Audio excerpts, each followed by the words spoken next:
신명기 14장 28절.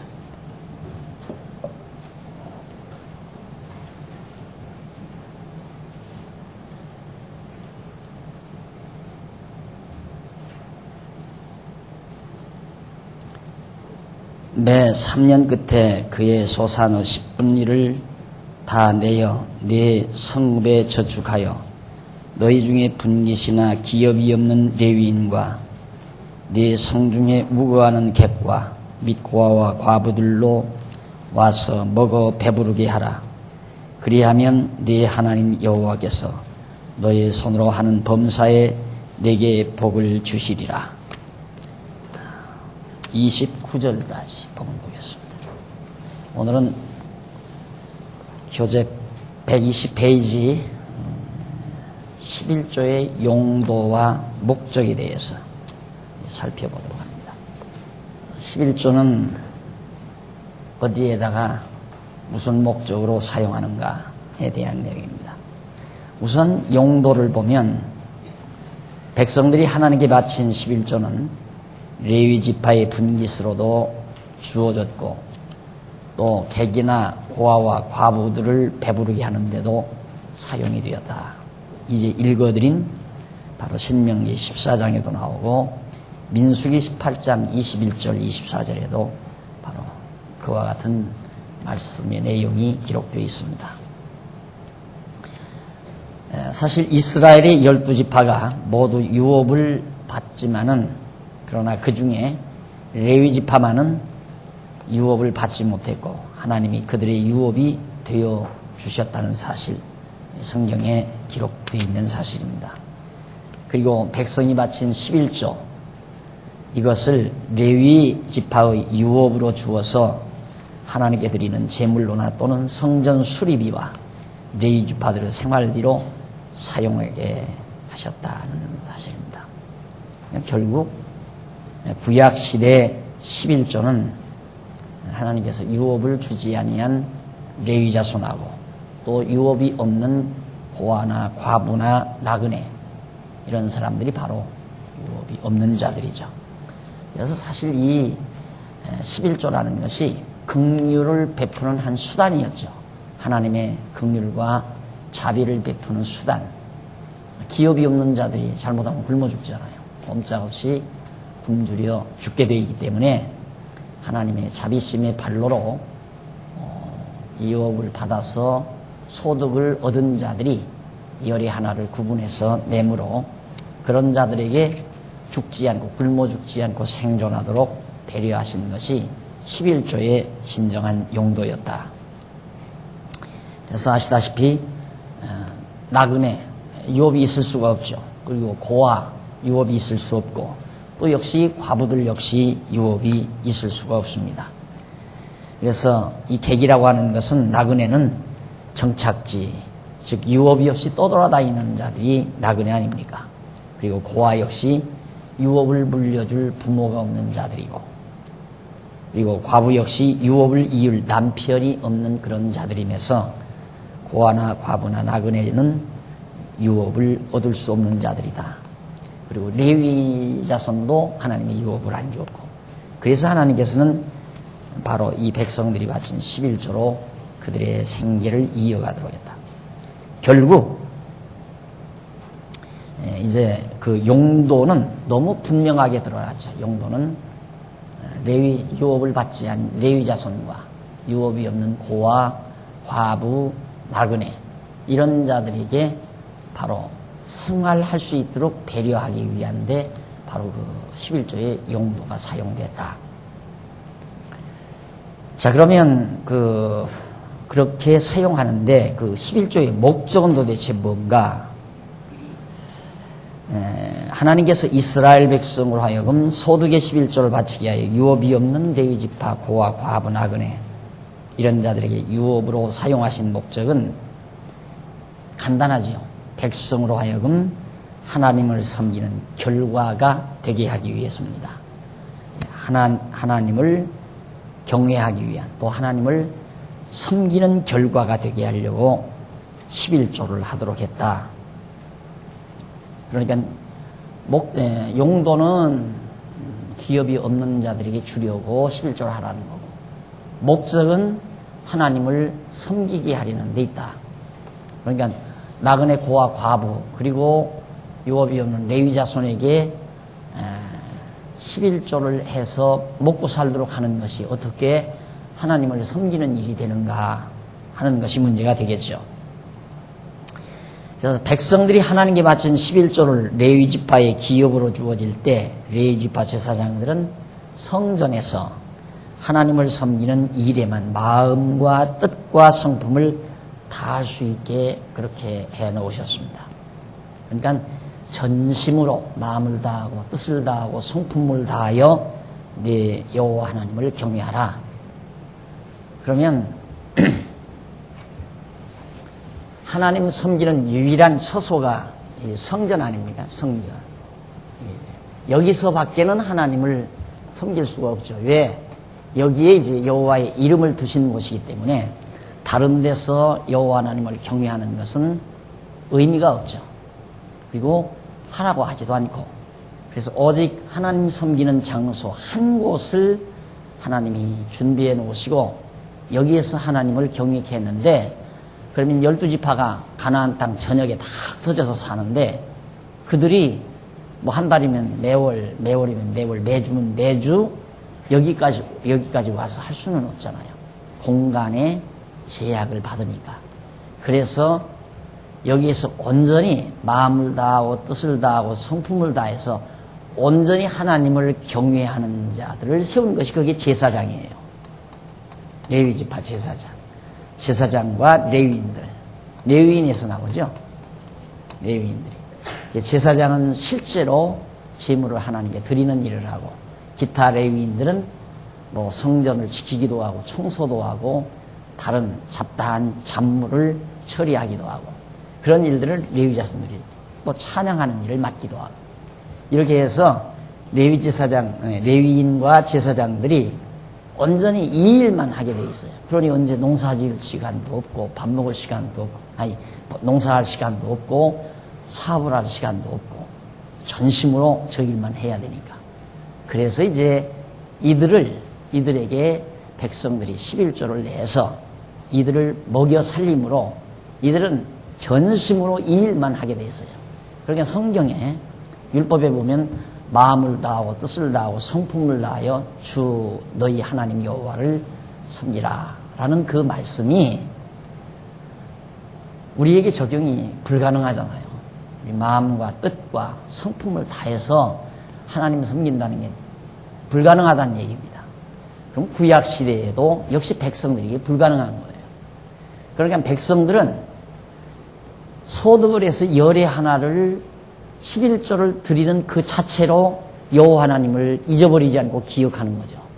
11조를 함으로 이들이 우리를 대신해서 전 모든 백성들을 대신해서 하나님 앞에 전심으로 제사를 드리는 일을 하니까 그게 백성들이 하나님을 마음을 다하고 뜻을 다하고 성품을 다해서 제사하는 행위가 된다고 말이에요. 그래서 11조를 드리라고 하는 것은 용도는 유업이 없는 레위나 고아나 과부나 나그네를 먹여 살리기 위해서 11조를 하라고 한 거지만은 목적은 여호와 하나님을 경외케 하기 위해서. 그러니까 이들은 11조를 받아서 전심으로 여호와 하나님을 경외해서 하나님을 경외하는 거고, 백성들은 11조를 드림으로 여호와 하나님 경외하는 일을 잊어버리지 않는 거죠. 여호와의 이름을 잊지 않고 기억하는 거란 말입니다. 그러니까 섬기려면 구체적으로 백성들이 와서 양을 잡고 소를 잡고 또 뭐 물을 뿌리고 피를 뿌리고 떡을 차려놓고 등대를 밝히고 이런 일들을 백성들 모두가 나서서 해야 되잖아요. 매일같이 끊임없이 쉬지 않고. 그런데 그 일을 백성 전체가 하지 아니하고 제사장들이 대표로 대표로 이들이 하는 거예요. 그러듯이 오늘 우리도 마찬가지. 우리가 어떻게 마음을 다하고 뜻을 다하고 성품을 다해서 여호와 하나님을 경외하겠습니까? 우리는 할 수 없지만은 우리를 대신해서 십자가에서 죽어주신 영원한 제사장이신 예수 그리스도가 온전히 온전히 마음을 다하고 뜻을 다해서 온전한 제사로 하나님 앞에 영원한 제사를 드리신 거거든요. 그래서 우리가 하나님의 백성이고 하나님을 섬기는 자가 된 거예요. 우리들이 뭐 여기 와서 연보를 하고 교회 생활을 하고 뭐 찬송을 부르고 이렇기 때문에 이것이 하나님 섬기는 게 아니라 하나님 여호와를 경외하고 섬기는 일은 예수 그리스도께서 우리를 대신해서 다 완성해 주셨다. 영원한 제사를 드려주신 것이다. 그래서 우리는 그의 공로로 하나님 섬기는 백성이 된 거죠. 이게 이제 완성이 된 거예요. 우리에게 완전한 제사로 완성이. 이것은 완전치 못한 거기 때문에 히브리서 기자가 말했듯이 작년에 제사하고 또 해야 돼요. 6월절 작년에 지켰으면 금년에 또 지켜야 돼요. 맥주절도 작년에 지켰는데 금년에 또 지켜야 돼요. 왜? 온전치 못한 거니까. 그러나 우리들을 위해서 영원한 제사장이신 예수님께서 하신 것은 온전한 거기 때문에 단 한 번으로 영원한 제사를 완결해버린 것이다. 그래서 다시는 제사할 필요가 없는, 다만 우리는 이제 그 하나님의 백성이 됐기 때문에 성령의 인도함 따라서 하나님의 말씀, 하늘의 양식을 먹고 그 하나님을 잊지 않고 기억하면서 살아가는 삶이지, 우리가 하나님을 섬길 수 있는 성질의 것이 아니다. 이게 섬긴다는 것은 성령이 오셔서 우리로 하여금 이 성전을 이루게 하죠. 이 성전을 바로 서로 지어서, 이게 교회 아니에요? 성령께서 우리를 불러서 교회를 이루어 놓으시고 그 교회 안에 바로 하나님의 영이 우리 안에 거하신다. 그래서 하나님과 더불어 사는 그런 삶을 우리가 살게 되는 것이 신약교회 성도들의 모습이란 말입니다. 그러니까 레위 지파들은 기업으로 받은 11조로서 하나님께 제사도 드리고 성전도 수리하고 생활비도 사용하면서 오직 하나님을 섬기는 일에만 전념할 수 있고, 이러한 제사장들의 임무는 어디까지나 모든 백성을 대신하는 것이죠. 그리고 123페이지 위에서 두 번째 줄 보면은 백성들이 바친 11조로 객과 고아와 과부들을 배부르게 하는 목적 역시 고아와 과부들을 먹이는 거. 제사장을 먹이고 고아, 과부, 나그네,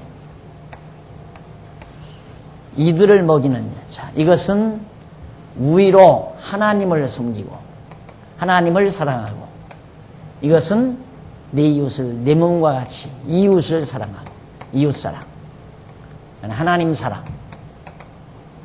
11조를 내서 제사장들로 하여금 먹고 살도록 하는 것은 하나님을 사랑하는 방법이죠. 고아와 과부와 나그네에게 먹여 살리는 것은 이웃을 사랑하는 거예요. 그러니까 율법의 대 강령이 뭐냐? 우위로 하나님을 사랑하고 이웃을 자기 몸처럼 사랑하는 것이, 그것이 바로 율법의 대강령이라고 했잖아요. 그러니까 구약시대에 10분의 1을, 소득의 10분의 1을 내므로 저 모든 우위로 하나님을 사랑하고 이웃을 사랑하는 그 일이 완벽하게 이루어지는 일들이다.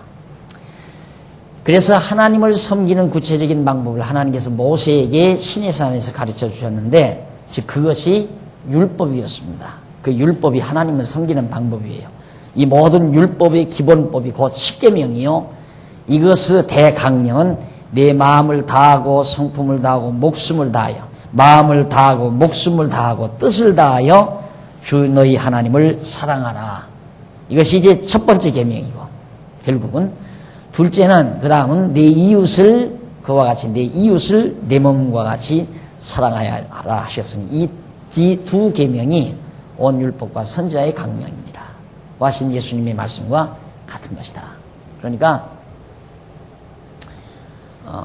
하나님 사랑, 이웃 사랑, 하나님 사랑은 1계명에서 4계명까지, 이웃 사랑은 5계명에서부터 10계명까지 그렇게 남아있죠. 하나님 사랑, 이웃 사랑에 대한. 그래서 11조는 하나님 사랑과 이웃 사랑을 실천하는 하나의 구체적인 한 방법이에요. 전체적인 방법이 아니라 하나의 방법. 그래서 백성들은 반드시 11조를 내야 된다. 구약시대에. 그런 얘기입니다. 그래서 하나님을 섬기는 일은 위로 하나님을 사랑하고 아래로 이웃을 내 몸과 같이 사랑하는 일인데, 하나님은 이 두 가지를 다 요구하시는 것이죠. 따라서 이스라엘 백성이 11조를 잘 드린다는 것은 하나님을 잘 섬기는 결과가 되는 거죠. 백성들이 11조를 잘 냈다. 그러니까 말라기 선지자의 예언을 보면 백성들이 이 10분의 1을 11조를 안 내요. 11조를 안 내니까 제사장들이 배가 고프잖아요. 배가 고플 뿐만 아니라 양식이 없으니까, 자기들 먹을 것도 없으니까 이 성전에다가 떡을 차리는데 한 번 차려놓으면 그냥 곰팽이가 술 들어오면 놔두는 거예요. 그러니까 마음을 다하고 뜻을 다해서 하나님을 섬기는 게 아니죠. 하나님이 떡 잡수는 게 아니잖아요. 그걸 정성스럽게 하나님 앞에 드리는 그 마음과 뜻을 받는 거죠. 그런데 그렇게 안 하니까 말라기 선지자가 책망을 한 거란 말입니다. 이 11조를 백성이 잘못 내면 하나님도 잘못 섬기게 되고, 고아와 과부와 나그네도 배고파 죽기 때문에 이웃사랑도 실천이 안 되게끔, 못 되게끔 그렇게 되어 있는 것이 11조의 목적이었다. 그러다 보면 이제 하나님 백성이 11조를 드리지 않을 때에는 제사장들이 성전에서 하나님을 섬기는 일이 중단되고, 백성 중 객과 고아와 과부들이 굶주리는 결과를 가져오기 때문에 이에 대한 하나님의 진노가 당연히 이스라엘 땅에 임하게 되죠. 자, 그것이 구약시대의 11조의 용도와 목적에 관한 것들이었습니다. 자, 그러면 이러한 11조의 의미와 신학은 도대체 뭔가, 11조가 지니고 있는 의미, 그리고 이 11조에 대한 신학적 해석, 이것을 한번 정리를 해보려고 합니다. 우선 11조의 의미는, 구약의 11조는 부정한 것으로부터 성별한다는 의미와 장차 구속주로 오실 메시아에 대한 예언적 의미를 가지고 있습니다. 그러니까 11조가 지니고 있는 의미는 우선 부정한 것으로부터 이렇게 구별한다, 따로 나누어 놓는다라는 의미가 있어요. 11조. 그러니까 10개 중에 하나를 뽑는다, 이 말은 다 부정한 가운데서 하나를 거룩한 것으로 구별한다, 이런 뜻이란 말입니다. 그러니까 그 레위기 마지막 장인가요? 거기 보면 11조를 내라고 할 때 양을 기르는 자들이 이제 양을 1년 동안 새끼를 내가지고 11조를 고를 때 나무로 이렇게 이제 해가지고 이 밑으로 이제 다 양들이 통과하게끔 만들어요. 통과하게. 여기서 통과하게 만드는데, 딱 놓고 한 마리, 두 마리 통과하잖아요. 통과하면 마지막 10번째 나오는 것을 하나로 딱 구별을 해요. 그리고 그걸 절대 바꾸지 말라고 그래요. 10번째 나오는 것은 거룩하게 구별된 거다, 그 말이죠. 근데 거룩하게 구별됐는데, 예를 들어서 이 짐승 주인이, 양 주인이 딱 보니까 야, 너무너무 튼튼하고 잘생긴 양이, 새끼도 번식도 잘할 양 같은 게 딱 10번째 걸렸다고 말해요. 그럼 바꾸고 싶을 거 아니에요. 어차피 11조 드린 건 숫자만 채우면 되는 거니까. 그러지 말라 이거죠. 우리가 볼 때에는 여기 있는 나머지 양이나 이 양이나 똑같은 양이니까 좀 교체하면 어때요? 그러니까 이스라엘 백성들도 이제 그런 생각에서 교체할까 봐서 교체하지 말아라. 왜? 이미 10번째 것은 하나님께서 거룩하게 구별했다 이 말이에요. 성별시켰다. 그런 의미를 바로 이 11조라고 하는 것이 지니고 있습니다. 그래서 또 하나는 이제 구속주로 오실 메시아에 대한 그런 예언적 의미를 가지고 있어요. 자, 이게 이제 10마리 중에 한 마리가 구별을 받아서 이게 이제 제물로 하나님 앞에 드려지잖아요. 이 제물로. 그러듯이 10은 모두를 상징하는 수거든요. 전체 모두를. 그러니까 모든 인간 가운데서 거룩한 제물로 구별받은 예수 그리스도에 대한 하나의 모형적, 상징적 존재라 이 말입니다. 그래서 11조는 장차 거룩한 제물로 영원히 하나님 앞에 드려지실 메시아에 대한 예언적 의미를 지니고 있는 것이 11조다. 그러면 우선 11조의 성별의 의미가 있는데, 첫째로 하나님께서 백성으로 하여금 땅에서 난 모든 소득 중 10분의 1을 거룩히 구별하게 하여 하나님께 드리는 제물이나 거룩한 제사장들과 레위인들의 양식이 되게 하십니다. 그러므로 일단 11조로 구별된 것은 거룩해졌으므로 바꾸거나 취소할 수 없게 되어 있고, 만일 바꾸는 경우에는 둘 다 거룩하게 되므로 속할 수가 없게 되어져 있다. 바꾸면 둘 다 거룩하게 되버려요. 땅에서 난 것은 모두 부정한 것이지만 하나님께서 10분의 1을 성별해서 거룩한 하나님의 소유로 삼아 하나님을 섬기는 일에 사용하도록 배려하신 것이다. 그러니까 이스라엘 백성들 보면 이 광야에서는 하늘에서 내려오는, 하늘 양식을 먹고 살았잖아요. 하늘에서 내려오는 양식. 그런데 가나안 땅에 들어가면 이제 땅에서 나는, 땅의 양식, 땅에서 나오는 곡식, 양식을 먹고 살아요. 땅의 양식. 그러니까 하늘의 것은 거룩한 거죠. 그러니까 하나님이 직접 보내주는 것은 거룩한 양식이기 때문에 백성들이 그냥 먹어도 돼요. 다. 그냥. 그러니까 아침에 나가서 매일 만나들을 그냥 모든 백성이, 레위 자손이든 다른 지파 백성이든 가리지 아니하고 다 나와서 그냥 하늘에서 내려오는 만나를 이렇게 다 걷어다 먹고 살았단 말입니다. 그런데 가나안 땅 딱 들어가서 농사 지은 것은 전부 땅에서 나오잖아요. 예, 농사 지어서 먹을 때까지 하늘에서 만나가 내려왔다고 그랬으니까요. 이스라엘 백성들이 가나안 땅에서 나는 걸 먹기까지 그냥 하늘에서 내려오는 하늘 양식 만나를 먹고 살았어요. 그러니까 가나안 땅에서 난 것들은 이건 부정한 거랑 이건 거룩한 거고 이건 부정한 거고. 이 부정한 걸 속하는 방법이 뭐예요? 부정한 걸 속하는 것은 그걸 속하기 위해서는 대신 하나가 희생을 당해야 돼요. 대신 하나가. 그러니까 바로 10개 중에 10마리나 또 과일 10개 중에 하나를 거룩하게 구별해서 하나님 앞에 제물로 드림으로 나머지 9도 거룩하게 속해지는 것이요. 거룩한 것으로 속해진다. 그래서 거룩한 백성들이 먹고 살 수 있는 거룩한 양식이 되도록 하는 것이 11조의 의미다. 그 말이에요. 그러니까 이것을 여러분들이 실제로 무슨 효능적으로 실제 그런 10개 중에 하나를 드림으로 이 양이 나머지 양들이 어떻게 뭐가 모습이 변하고 상태가 바뀌는 게 아니에요. 다만 교훈이에요. 교훈. 그런 제도들을 통해서 이스라엘 백성으로 하여금 그 의미를 깨닫게 하려는 거죠. 의미를. 그래야 이제 하나님 여호와를 잊지 않고 기억하고 경외하게 되기 때문에. 그러니까 10개 중에 하나 바쳤다고 해서 나머지 9이 어떻게 변화되는 게, 요술적으로 변화되는 건 절대 아니라고 합니다. 그냥 하나님께서 그렇게 열의 하나는 거룩하다 인정을 해주고 그것을 하나님 앞에 제물로 드림으로 나머지 9이 거룩한 양식이 돼서 거룩한 백성들이 먹어도 아무 탈이 없도록 하나님께서 섭리하신다. 그러나 이걸 11조를 드리지 않고 그냥 10개를 자기가 다 먹었을 때에는 이 부정한 양식, 땅에서 난 걸 그대로 부정한 양식을 거룩한 백성이 먹으면 부정한 백성이 되는 거 아니에요. 그러니까 하나님의 진노가 그들에게 임하게 되는 거란 말입니다. 그래서 땅에서 난 것은 모두 부정한 것이지만 하나님께서 10분의 1을 성별해서 거룩한 하나님의 소유로 삼아 하나님을 섬기는 일에 사용하도록 배려하신 것이다. 물론 모든 재물에 있어서도 역시 그러합니다.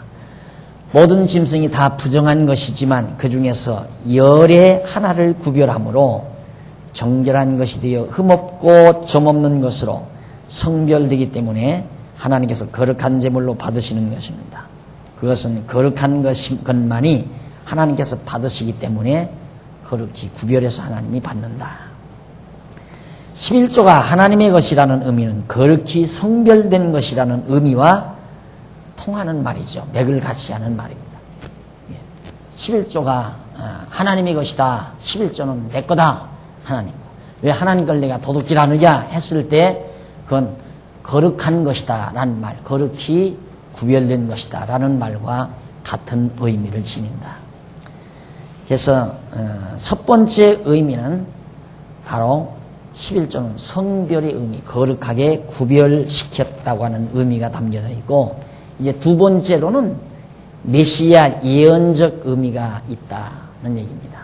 11조는 메시아 예언에 관한 의미다. 백성이 드리는 11조는 나머지 9을 대표합니다. 즉 10개 중 하나가 거룩히 구별되어 하나님께 바쳐짐으로 나머지 9도 거룩한 것이 되어 거룩한 백성의 양식이 된다는 말이죠. 이것은 곧 우리 모두가 땅에 속한 부정한 인간들이지만 예수 그리스도 한 분이 우리를 대신하여 거룩한 제물이 되어 하나님께 드려지심으로 우리 택한 백성이 모두가 다 거룩한 백성이 되어지는 진리를 나타내주고 있습니다. 따라서 구약의 11조는 우리의 대속주이신 예수 그리스도에 대한 예표적인 의미를 가지고 있다는 말입니다. 우선 성경 하나 보십시다. 요한복음 5장 39절에 보면 그런 말씀이 있어요. 요한복음 5장 39절에 보면 너희가 성경에서 영생을 얻는 줄 생각하고 성경을 상고하거니와 이 성경이 곧 내게 대하여 예수 그리스도에 대하여 증거하는 것이다. 그러니까 그 당시에 예수님 당시에 성경은 구약이거든요. 구약이 누구를 증거하는가? 예수 그리스도를 증거한다. 구약의 11조가 누구를 증거하는가? 예수 그리스도에 대한 하나의 예표적인 구약의 11조이다. 그 전에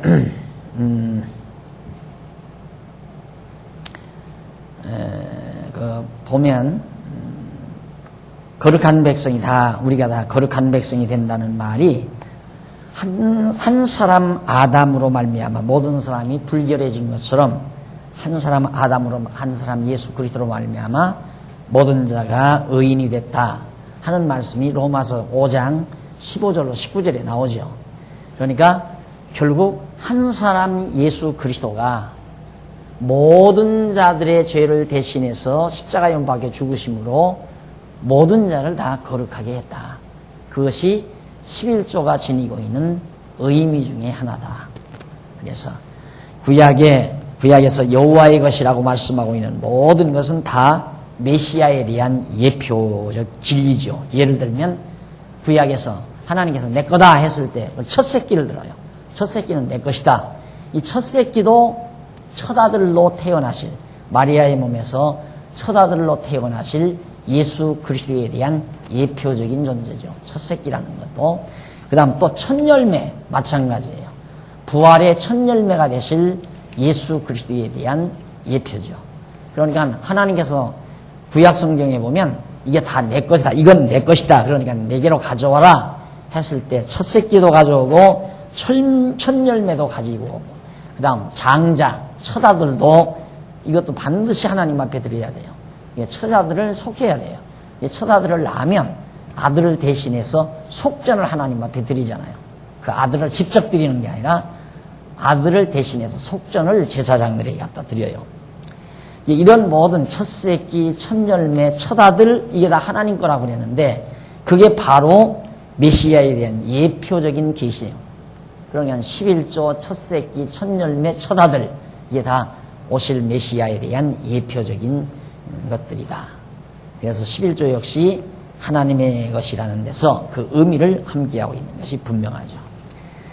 자, 이렇게 해서 우리는 11조의 의미를 정리를 해보았습니다. 그럼 이제 마지막으로 11조의 그러면 신학 11조가 지니고 있는 신학적인 내용이 뭐냐 11조의 신학이 뭐냐 구약에서 가르치고 있는 11조에 대해서 신약 성경은 침묵하지 않고 있어요.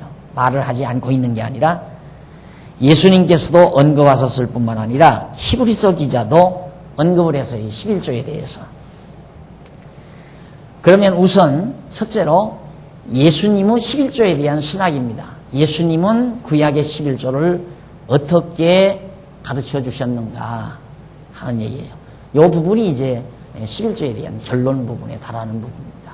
이 부분을 지금까지는 우리가 11조의 역사라든가 11조의 뭐 용도와 목적 그 다음 이제 네 번째로 우리가 지금 11조의 의미와 신학을 지금 우리가 살피고 있는데, 여기 이제 하나의 결론 부분에 속하는 얘기예요. 관심을 가지시고 한번 보시기 바랍니다. 가장 중요한 것은 예수님께서 처음에 제가 이 강의 시작할 때 마태복음 23장 23절을 언급을 했습니다. 그런 말씀이 누가복음 11장 42절에도 있어요. 같은 말씀이. 예수님께서 바리새인들의 외식적이고 불완전한 11조 행위를 책망하시면서 예수님 자신이 장차 온전한 11조를 드리실 일에 대한 약속이 기록되어 있습니다. 그러니까 우리는 마태복음 23장 23절을 하나님의, 예수님의 약속으로 받아들이고 있어요. 예수님의 약속이다. 당신이 온전한 11조로 하나님 앞에 드려지실 것에 대한 약속으로 우리는 받는데, 일반 주석학자들은 그 말씀을 그렇게 보지를 않아요. 그런 데서 이제 문제가 되는 거죠. 그러면 우리가 처음 시작할 때 읽었던 그 성경 구절, 화 있을 진저 23장 23절입니다. 마태복음. 화 있을 진저 외식하는 서기관들과 바리새인들이여, 너희가 박하와 회양과 근처, 이 물질이에요. 모두가 다. 박하도 회양도 근처도 다 물질인데, 이 물질의 11조를 들이되 율법의 더 중한 바, 율법이 지금 말하고 있는 것의 더 중요한, 율법이 말하는 것은 그렇게 물질의 11조를 드리라는 것에 멎어지는 게 아니다. 그거 이상의 어떤 의미를 지니고 있다. 근데 그 더 중요한, 중한 바, 율법이 말하는 중한, 율법이 요구하는, 궁극적으로 요구하는 게 뭐냐면 의와 인과 신. 그게 의와 인과 신을 버리지 말라는 얘기인데, 11조로 하라는 말은, 11조로 하게 하는 것은 의와 인과 신에 관하여 말씀한 건데, 그러나 너희는 이것도 행하고 저것도 버리지 말아야 할지니라. 말아야, 앞으로 장차 절대 이것도 행하고, 그러니까 이미 그들은 지금 율법 중에 물질의 11조, 박하와 근처와 회양과 같은 그런 물질의 11조를 드리는데 엉터리로 드리는 거예요. 엉터리로. 그러니까 그걸 책망을 하는 거예요.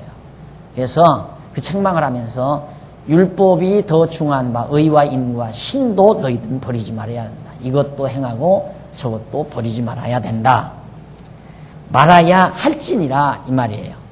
이게 이제 마태복음 23장 23절 내용인데, 그 내용에 대해서 자, 거기 이 한 구절의 성경을 바르게 주석하지 못하기 때문에 오늘날 말라기 선지자의 글을 인용하여 구약의 율법적인 11조를 변역 없이, 조금도 변역함이 없이 그대로 구약의 11조 그대로 주장하는 결과를 가져오게 되고 잡다한 논란마저 일어나고 있는 것이 오늘의 실정이죠. 그러면 우선 일반적으로 생각하기를 예수님께서도 율법에서 가르치는 대로 물질의 11조와 의와 인과 신도 버리지 말라는 명령을 했으니 성도들은 율법대로 11조를 드려야 한다고 그렇게 고집을 하죠. 그러나 예수님께서 말씀하신 그러나 이것도 행하고 저것도 버리지 말아야 할지니라는 말씀은 그렇게 행하라는 명령형 문장이 아니고 행하라라고 하는 명령 문장이 아니에요. 직설형 미완료 동사를 사용하고 있습니다. 명령문이 아니에요. 근데 명령문이 아닌데 자꾸 명령문으로 받아들인다 이 말이에요. 마치 뭐가 같으냐면 예루살렘과 유다와 사마리아 땅끝까지 이르러 내 증인이 되라 그랬다. 이게 되라. 되라는 명령이죠. 그런데 성경은 되라가 아니라 되리라 그 말이에요. 미완료 동사예요. 의진 미완료 동사. 의진 미래 미완료 동사.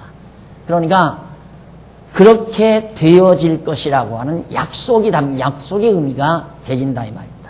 예루살렘과 유다와 사마리아 땅끝까지 이르러 내 증인이 될 것이다. 너희들이 그렇게 되게 된다. 라고 하는 예수님의 약속이란 말입니다. 약속의 의미가 담겨져 있는 똑같은 얘기예요. 예수님께서 이것도 버리지 말고 이것도 행하고 저것도 버리지 말아야 할지니라 할 것이다 이 말이에요. 그 하나의 약속이에요. 이걸 버리지 말아야 한다는 약속. 언약적 의미를 담고 있는 겁니다. 그래서 직설형 미완료 동사를 사용하고 있어서 그렇게 행했어야 했다는 당위성만을 거기서 말하는 문장이죠. 너희들이 그렇게 행했어야 된다. 그 말은 뭐냐면 아까 이 11조가 그리스도에 대한 하나의 예표적인 존재라고 그랬죠. 하나의 예표적 존재. 그러니까 이 사람들이 지금 10분의 1 이것도 잘 안 드려요. 물질에 박하와 유양과 근처에 11조도 잘 안 드린단 말입니다. 그러니까 왜 안 하느냐? 그러면서 또 왜 안 하느냐보다도 자기들은 또 11조 잘한다고 땅땅대고 다 흘러대요. 아, 우리는 11조를 잘 하나님 앞에 드리고 안식일도 잘 지키고 일주일에 한 번씩 금식도 했습니다. 시장거리에 나와서 이렇게 손을 들고 이런다 이 말이에요. 막 이런 새콤한 호복을 입고 그 제사장들이 입는 옷을 입고 랍비들이 입는 시커먼 옷을 입고 사람들이 많은 시장거리에서 이러면서 이제 기도를 해요. 나는 일주일에 한 번씩 금식을 했나이다. 안식일을 잘 지켰나이다. 11조를 잘 드렸나이다. 그래서 책망을 듣는 거거든요. 책망을 들으면서 그래 너희들이 그러면 이런 11조를 잘 했다고 한다면 11조의 진정한 의와 인과 신 하나님의 의와 또한 인과 또 하나님의 아들 예수 그리스도를 믿는 이 신을 믿음을 그리스도를 예수로 믿는 믿음을 너희들이 버리지 말았어야 되는데 쉽게 말하면 그리스도를 박대하지 말았어야 되는데 너희들이 지금 예수를 박대하고 있다 이 말이에요. 바리새인들이. 그러니까 이것도 했으면 그리스도도 버리지 말았어야 된다 이 말이에요. 그러니까 너희들이 온전한 11조를 했다면 예수 그리스도도 버리지 말았어야 할지니라. 예수님이 하는 말씀은 그 말이라 이 말이에요. 그러니까 그게 어떻게 예수님께서 11조 하라는 말이냐. 그게 바리새인들에게.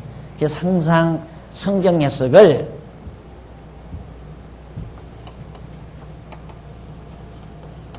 문법적 해석, 이제 여러분 요즘 신학에서 해석학 공부하겠지만 문법적 해석. 이게 문법적 해석하면 문법적 해석도 제대로 안 된 거예요. 할지니라 버리지 말아야 할지니라 이 말을 하라고 명령문으로 해석했으니까 문법적 해석도 잘못된 거죠. 그래서 단순히 문법적 해석도 잘못하면서 엉터리로 하라 명령문으로 해석해서 갖다가 성도들에게 자꾸만 주입을 시키는 거란 말입니다. 근데 성경은 문법적 해석을 정확하게 해야 되고 그 다음 역사적 해석을 해야 돼요. 역사적 해석. 그 다음 신학적 해석해야 되고 신학적인 해석을 이렇게 해야. 그러니까 이것은 해석의 접근이죠. 이건 해석 내용이고 해석의 내용이고 그 다음에 이건 해석 결론이에요. 이것은 해석의 하나의 출발, 이것은 해석 내용, 그 다음 해석 결론. 예. 이렇게 되는데 이 사람들은 문법적 해석마저도 제대로 안 하고서 그걸 가지고 교인들에게 주입시킨다 이 말이에요. 우리는 그러잖아요. 문법적 해석으로 볼 때 명령문이 아니다. 이것은 직설형 미완료 동사다. 미완료 동사. 지금 안 하고 있다 이 말이에요. 너희들이 그렇게 예수를 버리고 있으니까 그리스도를 버리고 있으니까 버리지 말았어야 할지니라 라는 정확한 동사풀이를 정확하게 문법적으로 했죠. 그리고 역사적으로는 그것이 누구에게 11조를 구약적으로 잘했다고 하는 바리새인들에게 한 얘기란 말입니다. 그것이 그러니까 너희들이 11조를 정말 내가 11조를 잘했나이다 잘 드렸나이다 라고 그렇게 자랑하고 있는 바리새인들에게 너희들이 그렇게 11조를 잘했다면 그것도 제대로 행하고 그 다음 예수 그리스도도 버리지 말았어야 했을 거다 이 말이에요. 그런데 너희들이 지금 이것도 엉터리로 하고 이것도 버리고 있다. 예수도 버리고 있다. 그러면서 책망하는 내용이 마태복음 23장 23절 그 구절 하나 때문에 얼마나 많은 성도들이 고통을 당하는지 모릅니다. 진짜 고통당해요. 내기 싫은 돈 억지로 내야 되고 오늘 참 생각지 않았던 손님 한 분이 찾아오셨는데 제 문제가 우리 교회 문제죠. 또 요즘 어느 교단에서, 얼마 전 제가 말씀드리잖아요. 어느 교단에서, 자기네 교단지에다가, 그 박용기 목사는 하나님을 죄의 원인 제공자로 말하기 때문에 성도들에게 그의 저서나 그의 가르침을 받지 말라고 총회가 그렇게 했다. 그 짤막한 보고서 내용 하나가 어느 교단지에 실렸더라고요. 그게 이제 우리 교단의 그 중요한 분들의 눈에 띄었어요. 우리 교단의 중요한 분들의 눈에 띄어가지고 우리보다 이제 나보다도 더 열을 받는 거예요. 저는 너무너무 시달겨서 이제는 그런 얘기 나와도 솔직히 저 일을 또 저걸 가지고 또 하나님께서 무슨 일을 어떻게 하시려고나 하고 그냥 지켜보고 그냥 모른 척하고 지나버리는데, 지난번 우리 노회 목사님들이 이거 가만히 있을 수도 없다 해서 내용증명을 아마 글로로 보냈나 봐요. 보내니까 그쪽에서 오기를 우리가 이단이라고 한 게 아니라 자기들의 내부 단속력으로 자꾸만 교인들이 움직이니까, 교인들이 자꾸만 이렇게 움직이니까 교인들을 잠재우기 위해서, 움직이지 않게 하기 위해서 내부 단속용으로 그렇게 말한 거니까 이해해 주시고, 근데 이해를 못 하시겠다면 할 수 있느냐고 그러면서 이제 회답이 왔더라고요. 그러니까 아마 우리 노예에서도 그냥 그것으로 적당히 이렇게 끝내보려고 아마 그러는 것 같아요. 노예에서도. 그런데 갑자기 총회에서 왔어요. 와가지고는 놀랍게 이제 저에 대해서 제 저서라든가 제 강의 내용이라든가 이걸 치밀하게 지금 연구를 하는가 봐요. 연구를 하면서 그 동기가 어디가 있느냐면, 호랑이 가죽은 보면 욕심이 나고, 호랑이는 무섭고, 이제 그런 상태인 것 같아요. 얘기하는 얘기가. 지금 꼭 목사님 같은 분이 일을 좀 같이 해야 되겠는데, 내 속에 뭐가 들어있는지 그게 무섭다는 얘기예요. 그러니까 총회에서 더러더러 목사님들이 그 박용기 목사, 그 목사는 기회만 오면 총회 하나 할 사람이다. 총회를 따로 할 사람이다. 이래가지고 자꾸만 경계를 한다는 거예요. 자기도 자꾸만 옆에서들 그러니까 그런가 싶기도 하고, 오늘 와서 솔직히 이런 얘기를 하더라고요. 일하면서. 그동안 많이 이것저것 글도 좀 많이 참여하게 봤다 그러면서 자기가 이번에 발벗고 나서야 되겠다고 그래요. 좌우지간 이제는 깨끗하게 우리 교단 목사인데 이미 타 총회에서 그런 일도 있고 그러니까 이제는 총회적인 차원에서 자기들이 검토해 봐가지고 하자가 없으면 철저히 총회적 차원에서 방어를 하고, 그리고 목사님도 떳떳하게 우리 교단의 중직을 맡아가지고 좀 같이 일을 해야 된다. 이런 여론이 지금 돌아간다고 그래요. 그러면서 이제 알아볼 수 있는, 내가 지금 속에 가지고 있는 내용들을 참고할 만한 뭘 좀 주십사 하고 왔어요. 그래서 잘 오셨다고. 이제 어떻게 된 동기냐고 얘기를 해요. 그래서 처음에 이제 11조 안식일, 그 다음 금식, 성전, 이 네 문제로 처음에 목 잘라졌잖아요. 근데 그분이 알고 있더라고요. 알고 있으면서 그것 때문에 그랬다고 하니까 웃어요, 그분이. 그러니까 당신도 그 문제에 대해서는 알고 있다 이거예요. 알고 있으면서 그걸 보는 순간, 그 내용을 아는 순간, 이 아까운 목사님이 무식한 사람들 속에서 크게 당하고 있구나, 이런 생각을 당신이 했다고 그런 얘기를 하더라고요. 그러면서 솔직히 말을 해달라고 그래요, 날들어. 목사님, 조금이라도 정말 남에게 그 이단이라고 들을 만한 어떤 그 핵심적인 그런 게 있지 않습니까? 그걸 저한테 한번 솔직히 말을 해달라고. 그래 내가 율법과 죄 그리고 은혜라는 책을 주면서 여기를 보시면 심장이 가실 겁니다. 그러나 참고를 하도록 말씀을 드리지만, 이 죄에 관한 문제다. 그러니까 이제 미리 얘기를 하더라고요. 저쪽 교단에서 바로 하나님을 죄의 원인 제공자로 본다. 그걸 자기가 딱 듣는 순간 그렇게 볼 수도 있다 이거죠. 자기도 그렇게 생각한다면 그렇게 볼 수도 있다. 맞다는 얘기보다는 그렇게 볼 수도 있다. 왜냐하면 하나님께서 선악과 다 만들어 놓고 따먹게 해서 다 인간 타락시켜가지고 이렇게 되는데, 그렇게 볼 수도 있지 않느냐. 일단 맞다는 얘기고 안 맞다는 얘기고 그건 차후 문제고, 그래서 그런 것 가지고는 이단이라고 말할 수 없다. 이제 자기는 그런 일. 그러면 걱정할 게 하나도 없습니다. 내가 그래서 갖다 보시라. 그래서 한모딸이 되었어요. 이제 그 율법가치 그리고 은혜, 성경적 기독교, 예정론, 그 다음 이제 성경 전체를 보아나가는 성경신학 개론세 이렇게 드렸더니 지금 가지고 가셨어요. 그러면서 그런 얘기를 하더라고요. 솔직히 저는 저보다 연하더라고요. 이렇게 보니까. 솔직히 저는 존경할 만한 선배가 없습니다. 그 얘기를 하더라고요. 그래서 저분이 앞으로 날 존경하겠다는 얘기인지 어쩌지는 모르겠는데 말이 통한다는 얘기죠. 그래서 하나님께서 결국 그 일을 일으키시려고 신문에다가 그렇게 신문 한 서너 넣어줄 났거든요. 그 일을 일으키시려고 그러는가. 그래서 아마 좋은 계기가 되지 않겠나. 이 11조는 이걸 얘기할 때 20년 전, 30년 전에는 진짜 이건 11조 거늘었다가 하는 거야. 이단이죠. 그런데 그분도 그래. 11조가 무슨 놈이 11조냐 이거지요. 지금에 와서. 그런데 그렇게 옳은 말이 도리어 교계에서 지금 완전히 묵살이 되지니까 그걸 누가 말을 못하는 거야. 말하면 공연이 찍히니까. 그런다고 나마저도 얘기 안 하면 누가 말할 사람이 없잖아요. 말 안 하니까. 그래서 말하고 이렇게 써놓기도 하고 이렇게 가르치다 보니까 이 시련이 좀 크기는 해도 이 근래 와서는 많은 보람을 또 느끼기도 합니다.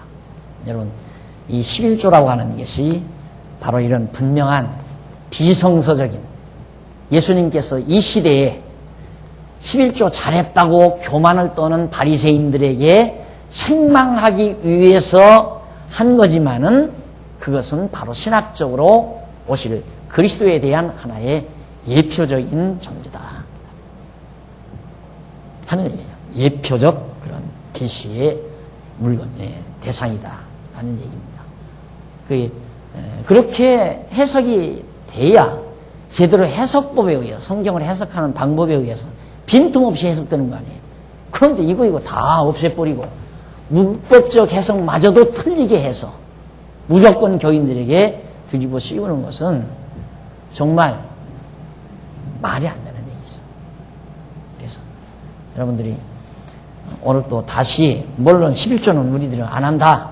이건 알고 있지만 왜 안 하는가? 그러면 11조는 도대체 신학적으로 뭔가?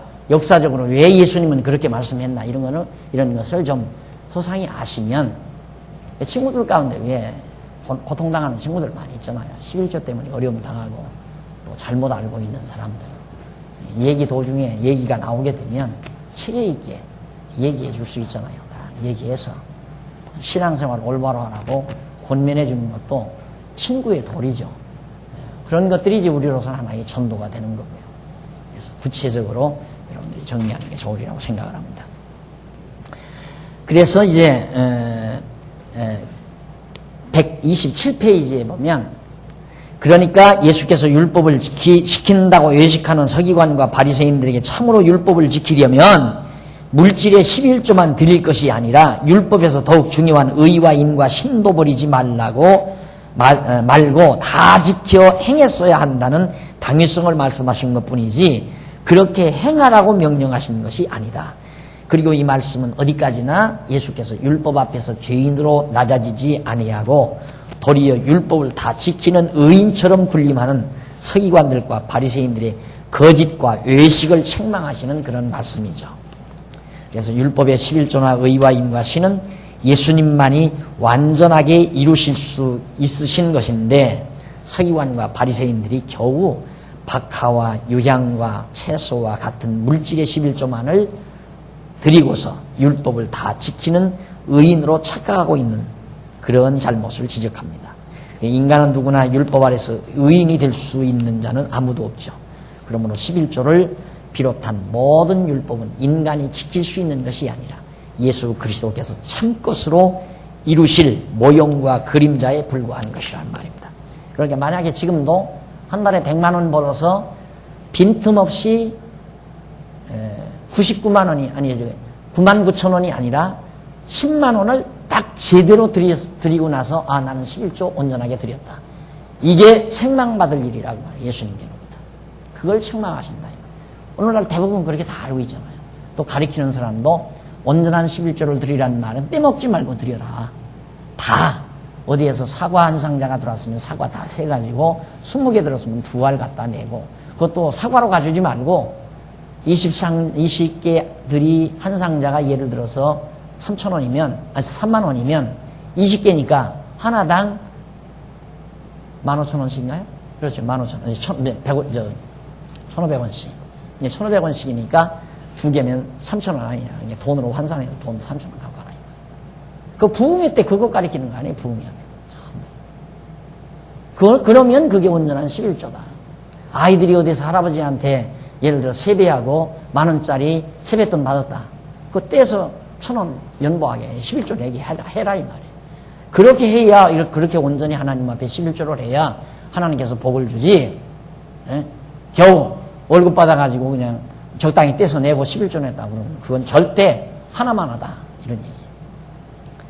아주 너무너무 낯간지럽게 그렇게 가르치니까 제가 비난하기 위해서 그런 게 아니거든요. 기독교를 너무너무 천박하게 만든다 이 말이에요. 속상하잖아요. 기독교가 얼마나 고상하고 아름다운 종교인데, 참 숭고하고 값지고 올바른 진리의 종교인데 그걸 갖다가 완전히 공신장사로 만들어버리니까 정말 속상하지 않나요? 집신장사로 만들어.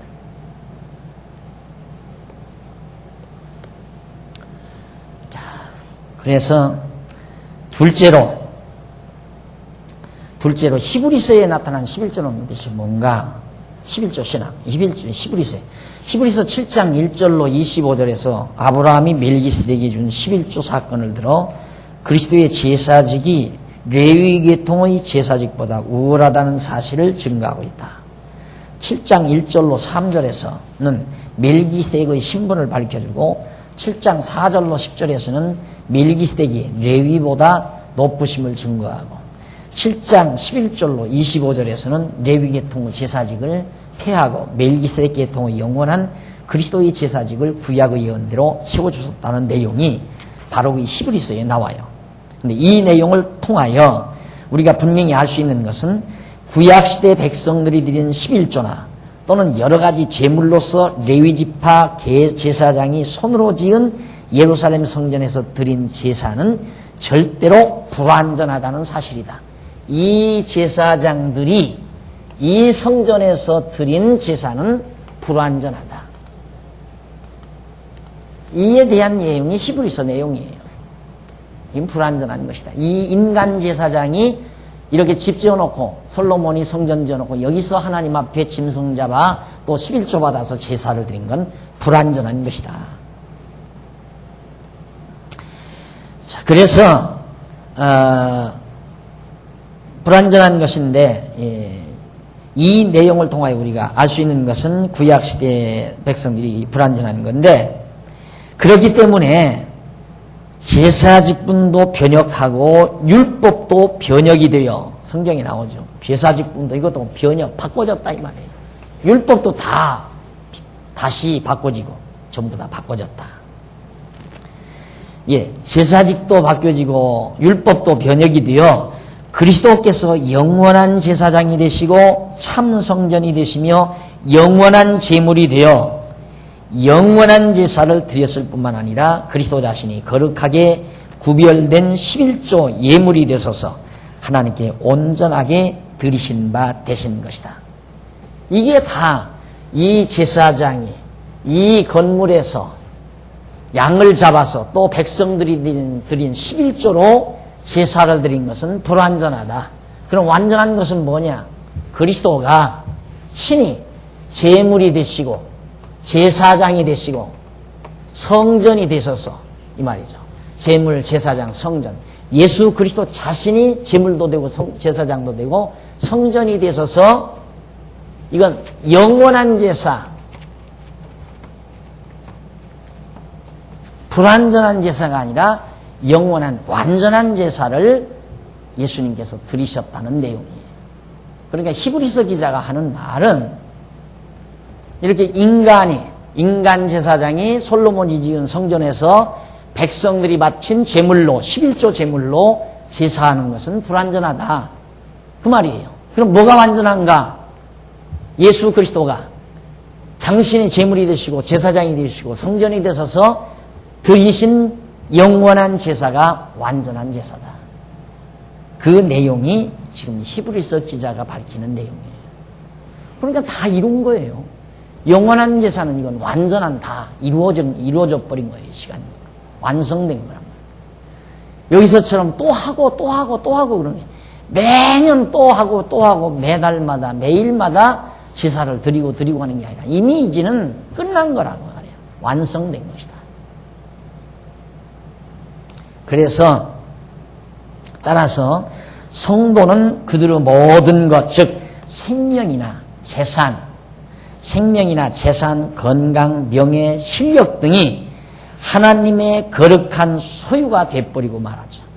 그러니까 예수님 한 분이, 예수 그리스도가 우리 모두를, 하나님의 택한 백성 모두를 대신해서 구별돼 가지고 그분이 친히 11조도 되시고 제물도 되시고 제사장도 되시고 성전도 되셔서 하나님 앞에 드렸기 때문에 나머지 우리들이 다 거룩해졌다 이 말이에요. 거룩해졌다. 우리들이 다 거룩해졌다. 거룩해졌다는 것은 하나님의 것 됐다 이 말이에요.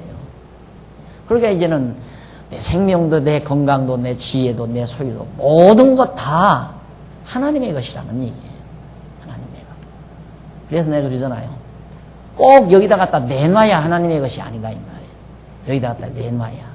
여기다 내는 건 우리들이 다 늘 재직히 하잖아요. 또 공동회도 하고 해보고 하면서 야 내년 한 해 동안은 이러이러한 선한 일을 하면서 우리가 살았으면 좋겠다. 그것들이 쫙 의견들이 모아져서 예산이 딱 잡히잖아요. 그러니까 이만큼 가지면 내년도에는 이런 일을 할 수 있겠다. 그러면 이만큼 우리 연보를 하자. 그래서 이제 공동회를 하는 거 아닙니까? 해놓고는 이제 그걸 실제로 집행하는 것은 이제 재직회에서 그걸 하나하나 집행해 가면서 일을 해나가는 것 뿐이죠. 누구 것 같고 하나님의 것 같고 하나님의 것을 내서 하나님의 것을 모아서 하나님의 뜻에 깊으신 뜻에 합당하게 일하며 사는 거예요.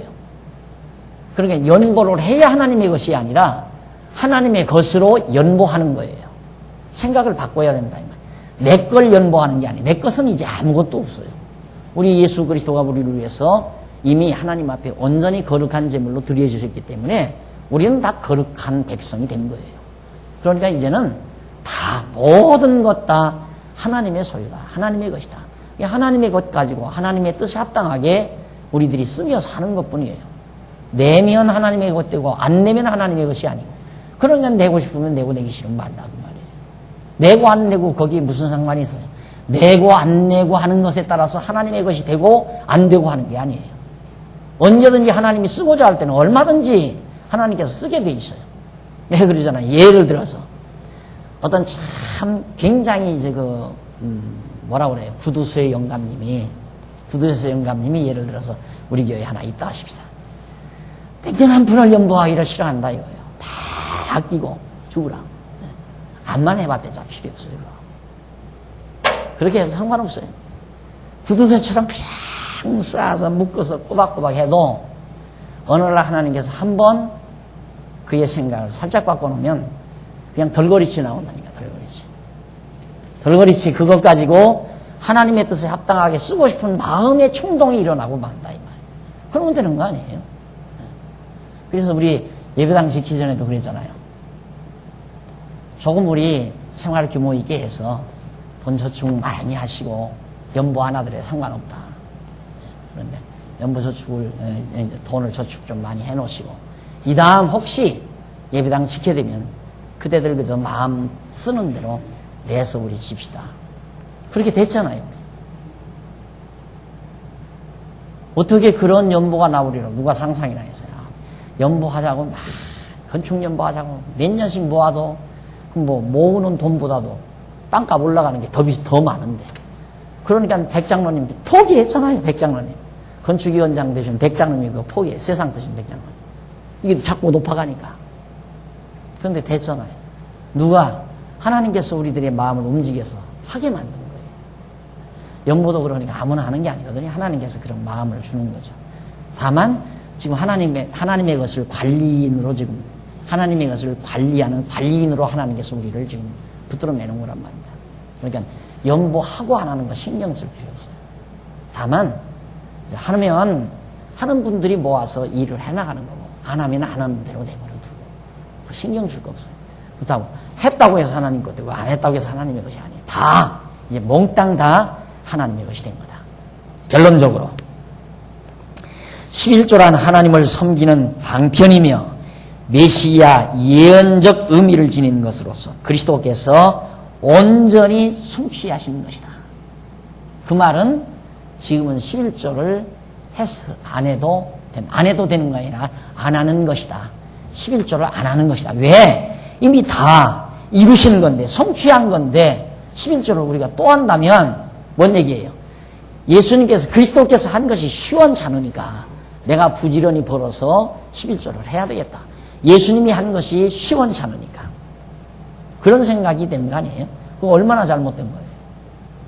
그래도 책에다 이제 11조 안 해도 된다 이 말을 여기다 안 썼어요. 왜 그러냐면 또 그것 붙들고 막 또 달겨들까 봤어. 그래도 잘 보면 하는 게 아니에요. 따라서 성도들은 모든 것이 거룩한 하나님의 소유이므로 자신의 정욕대로 사용하거나 허비한다면 바로 하나님의 것을 도적질하는 결과가 된다는 사실을 알아야 할 것이다. 예를 들어서 하나님이 주신 것 가지고 노름하고 정말 육신의 정욕 따라서 막 마음대로 낭비하고 그러는 건 하나님 앞에 큰 잘못이죠. 자기 마음대로 하나님 앞에 늘 기도하는 마음으로 물질을 사용할 줄 아는 그것도 성도의 미덕이라고 생각합니다. 그래서 물론 율법에 얽매여 억지로 하지 아니하고 자원하는 마음으로 소득 중에 10분의 1이든지 10분의 9든지 얼마든지 연보해서 복음을 위해 일하는 것도 있을 수 있어요. 그건 자기가 하고 싶어 하는 거예요. 하나님께서 그런 마음을 주면. 그러나 나머지 모두도 거룩한 하나님의 소유이므로 하나님의 기쁘신 뜻이 무엇인지 분별해서 그 일을 위해서 거룩하게 사용해야 한다는 사실을 잊어서는 안 됩니다.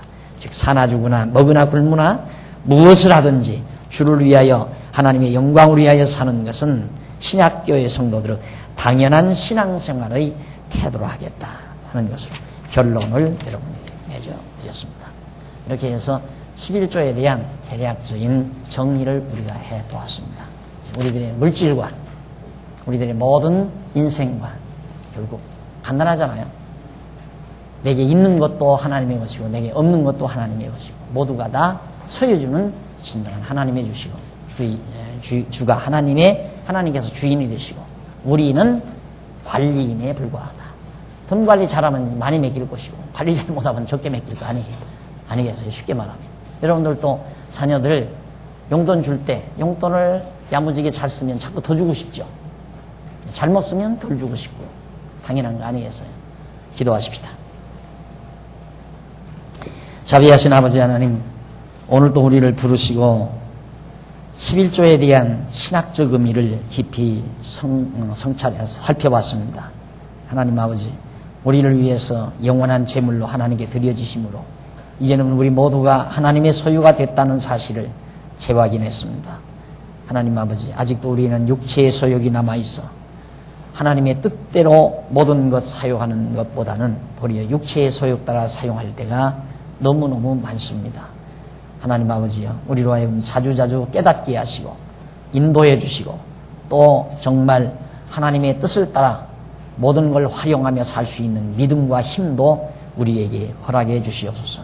오늘 밤도 돌아가는 길 다시 지켜주시고 주 안에서 다시 만날 때까지 사랑하는 성도들의 가정과 건강 위에 평강을 더하시옵시기를 예수님의 이름으로 기도드립니다.